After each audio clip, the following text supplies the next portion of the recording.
Well, good morning, ladies and gentlemen, and welcome to Grumman Pilots YouTube channel, directly supporting the Grumman Pilots Association.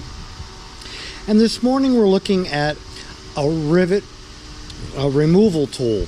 What's nice about this one is it goes on your drill.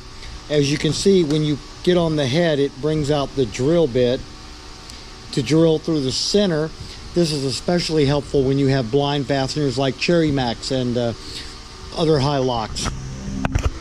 But this one also has a little dimple, so it sits on the top of the head so you stay centered. It's a clever little tool.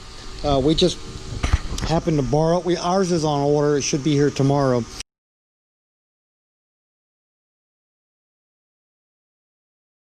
But we had 4 pop rivets holding on a small little bracket on the firewall with a Cherry Max. It was a pain in the butt. We would have walked all over and messed up the pretty airplane, but we were able to use this tool and drill off the rivets and get them out and remove the bracket. So it's a nice tool. It's sold by Aircraft Spruce. It comes with 4 bits. You can order extra bits, a number 40, a number 30, a number 21, whatever you need. And again, Aircraft Spruce.